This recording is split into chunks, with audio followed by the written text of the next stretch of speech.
आप देख रहे हैं इंडिया न्यूज, आपके साथ मैं हूं रचना बंसल। आज से संसद के बजट सत्र की शुरुआत हो गई है। बजट सत्र का आगाज राष्ट्रपति के अभिभाषण के साथ हुआ है। अपने अभिभाषण में राष्ट्रपति ने सरकार की तमाम उपलब्धियों का जिक्र किया।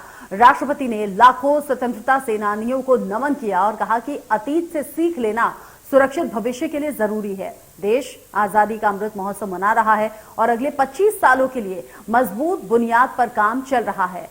कोरोना ने हमारे अपनों को छीना है, लेकिन हेल्थ और फ्रंटलाइन वर्कर्स का अभिनंदन है कि उन्होंने इस दौरान काम किया। राष्ट्रपति ने कहा कि एक साल में 150 करोड़ वैक्सीन लगाने में कामयाबी हमें मिली है। 90% वयस्कों को एक डोज और 70% को दोनों डोज लग चुके हैं।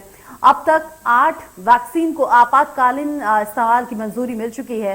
राष्ट्रपति ने कहा कि आयुष्मान भारत एक महत्वपूर्ण कदम है, लोगों को इलाज मिला है। वहीं अंत्योदय के मूल मंत्र में इस सरकार की आस्था है और सरकार की कोशिश है कि कोई भूखा ना रहे। इसीलिए गरीबों को मुफ्त राशन दिया जा रहा है और सबसे बड़ा भोजन वितरण कार्यक्रम चलाया गया। लाखों स्वतंत्रता सेनानियों को नमन करते हुए राष्ट्रपति रामनाथ कोविंद आज नजर आए और साथ ही सरकार की अब तक की जो उपलब्धियां रही उनके बारे में भी जिक्र किया। कोरोना काल काफी ज्यादा चैलेंजिंग रहा, लेकिन किस तरीके से सरकार ने कोशिशें की, न सिर्फ कोरोना के कंट्रोल के लिए बल्कि कोरोना से प्रभावित लोगों को उससे उबारने के लिए भी, चाहे वो मुफ्त राशन की बात हो या फिर कोरोना काल में सीधा अकाउंट में पैसा ट्रांसफर करने वाली बात हो। अब इन सभी बातों का जिक्र राष्ट्रपति रामनाथ कोविंद के जरिए किया गया। स्टार्टअप से किस तरीके से रोजगार के अवसर बढ़ गए हैं, कैसे जो योजनाएं चलाई जा रही हैं उसमें रोजगार के अवसर और ज्यादा बढ़ेंगे और रोजगार पैदा किए जा सकेंगे। नदियों को आपस में जोड़ने का काम जिस तरीके से हुआ है, नदियों की बेहतरी के लिए ग्रामीण अर्थव्यवस्था को बढ़ाने में महिलाओं का हाथ किस तरीके से रहा, इन सभी बातों का जिक्र किया। साथ ही देश के हित में कुछ फैसले लिए गए जिसमें 3 तलाक को हटाने का जिक्र भी राष्ट्रपति ने किया है।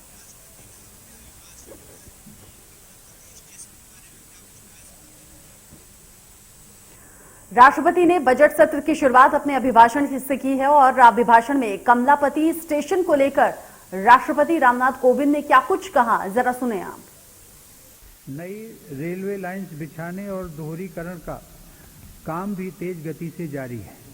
गुजरात में गांधीनगर रेलवे स्टेशन और मध्य प्रदेश में रानी कमलापति रेलवे स्टेशन आज आधुनिक भारत की नई तस्वीर के रूप में सामने आए हैं। कश्मीर में चिनाब नदी पर निर्मित हो रहा रेलवे आर्च ब्रिज आकर्षण का केंद्र बन रहा है।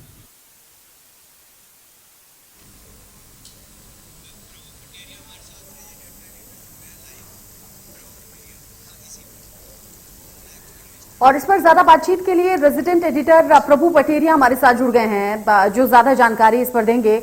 प्रभु पटेरिया, राष्ट्रपति रामनाथ कोविंद को हम ध्यान से सुन रहे थे। करीब 1 घंटे का यह अभिभाषण रहा, सरकार की उपलब्धियों का जिक्र भी किया और मध्य प्रदेश का श्री कमलापति रेलवे स्टेशन का जिक्र भी उन्हीं उपलब्धियों में से एक था।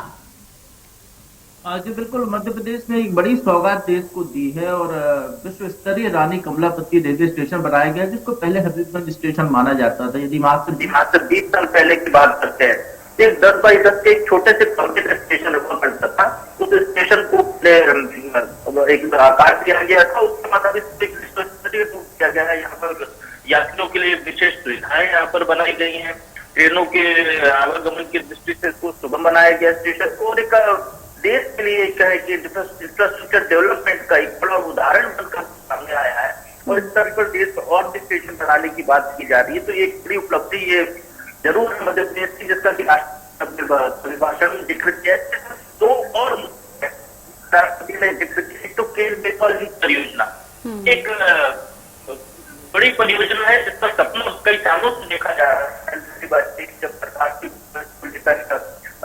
हुआ था और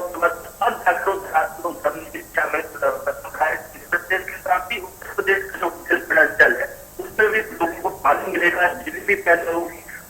योजना है जिसके प्रधानमंत्री ने किया है। और तीसरी बात जो प्रधानमंत्री राष्ट्रपति ने जो कही है वो ये है कि पहले बात हिंदी विश्वविद्यालय पहले से चल रहा है।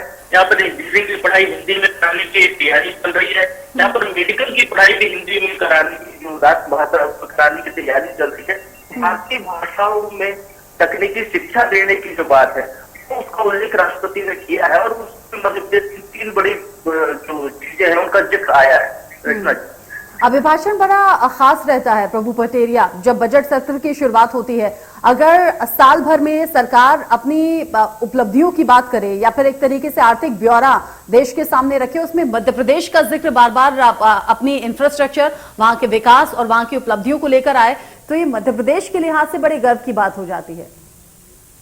जी बिल्कुल रचना जी, मध्य प्रदेश के लिहाज से खाते गर्व की बात है। मध्य प्रदेश वो राज्य है जिसको बीमारू राज्यों की गिनती होती थी, और यदि हम कहें कि पिछले 1.5-2 दशक में मध्य प्रदेश को विकास की सौगातें देने का जो क्रम शुरू हुआ है, एक चरणबद्ध तरीके से प्रदेश की जो कमजोरियां उनको दूर करना, सिंचाई की सुविधा बढ़ाना, के मामले में पंजाब से ज्यादा गेहूं उत्पादन वाला राज्य बन गया है। लगातार 7 बार राज्य को कृषि कर्मण पुरस्कार मिला है। इसी तरीके से सड़कों की बात की जाए तो बेहतर connectivity, road connectivity Madhya Pradesh में की गई है। तो एक तरीके से ये कहें कि मध्य प्रदेश को देश का हृदय प्रदेश कहा जाता है, बीच में स्थान है देश का, को हर तरीके से जोड़ने के लिए यहाँ पर बिजली के मामले में आत्मनिर्भर मध्य प्रदेश को बनाया गया। ऐसे तमाम काम हुए हैं जो स्वाभाविक तौर पर जो उससे देश गर्व कर सकता है, और राष्ट्रपति के अभिभाषण में उनका जिक्र होना ये एक मध्य प्रदेश के लिए बड़ी उपलब्धि माना जा सकता है। कोरोना, जब भी कोई बड़ा भाषण होता है कोरोना का जिक्र जरूर होता है, चाहे वो चुनाव प्रचार में चुनावी मंच से हो या फिर अब बजट सत्र की शुरुआत हो। प्रधानमंत्री ने भी खुद जब मीडिया से बात की कोरोना का जिक्र हुआ। राष्ट्रपति रामनाथ कोविंद के अभिभाषण में भी कोरोना का ज्यादातर हिस्सा था। एक बात अच्छी कही राष्ट्रपति रामनाथ कोविंद ने, और ये बेहतर भी है कि केंद्र सरकार तो अपने तरीके से काम करती ही रही, लेकिन राज्य सरकारों का बड़ा सहयोग रहा कोरोना को आउट ऑफ कंट्रोल होने से रोकने में भी और रोकथाम में भी। आत्मनिर्भर देश बना है, चाहे वो ऑक्सीजन के मामले में हो या स्वास्थ्य व्यवस्था के लिहाज से हो। की जो दूसरी लहर आई थी उसमें ऑक्सीजन की बड़ी कमी महसूस की गई थी, और उसी को देखते उससे सबक लेकर मध्य प्रदेश में यदि हम आज की तारीख में बात करते हैं तो सभी जिले मध्य प्रदेश के ऑक्सीजन के मामले में आत्मनिर्भर है। सरकार ने निजी अस्पतालों के साथ ही सरकारी अस्पतालों में भी ऑक्सीजन के प्लांट्स लगा रखे हैं। कोरोना कंट्रोल के लिए एक मध्य प्रदेश में एक काम हुआ था जिसका प्रधानमंत्री ने दूसरे राज्यों को भी उसको अनुसरण करने के लिए उस समय कहा था। वो ये है कि यहाँ पर राज्य स्तर से लेकर ग्राम स्तर तक क्राइसिस मैनेजमेंट कमेटियां बनाई गई थी जो अपने निर्णय खुद लेती हैं। यदि गांव में राशन लाना है तो गांव के किन लोगों को, कौन से ऐसे 2-4 लोग हो सकते हैं जो पूरे गांव के लोगों का राशन ला सकते हैं कि जिससे लोग ज्यादा कोरोना के संपर्क में ना आए, बाहर ना निकल पाए। इस तरीके से क्या प्रतिबंध लगाने हैं, क्या छूट देनी है, ये तमाम निर्णय क्राइसिस मैनेजमेंट कमेटियां करती हैं। और टेस्टिंग में खासा फोकस किया गया है। 5-6 राज्यों से मध्य प्रदेश की सीमाएं जुड़ती हैं, सीमावर्ती जो जिले हैं वहां पर कोरोना की टेस्टिंग पर खासा ध्यान दिया गया है। यदि कोरोना का संक्रमण किसी जिले में ज्यादा बढ़ता दिखाई देता है तो उसको कंट्रोल करने के उपाय तत्काल किए गए हैं, और वो एक उपलब्धि इसको माना जा सकता है जिसका कि कई राज्यों ने मध्य प्रदेश की अच्छी चीज बातें हैं जो कोरोना कंट्रोल की उसको अपनाया भी है इस दौरान। केंद्र सरकार, राज्य सरकारों के जरिए, शासन प्रशासन की कोशिशों के जरिए ही ये एक्सपर्ट्स भी मानते हैं, देश के बड़े डॉक्टर्स भी मानते हैं कि वैक्सीन की तेज रफ्तार और स्वास्थ्य व्यवस्था मजबूत होना इसी का नतीजा है कि तीसरी लहर काफी ज्यादा धीमी दिखाई देती है। उतना ज्यादा नुकसान हुआ नहीं जैसे कि पहली और दूसरी लहर में हुआ था। आप रहिएगा प्रभु पटेरिया हमारे साथ, क्योंकि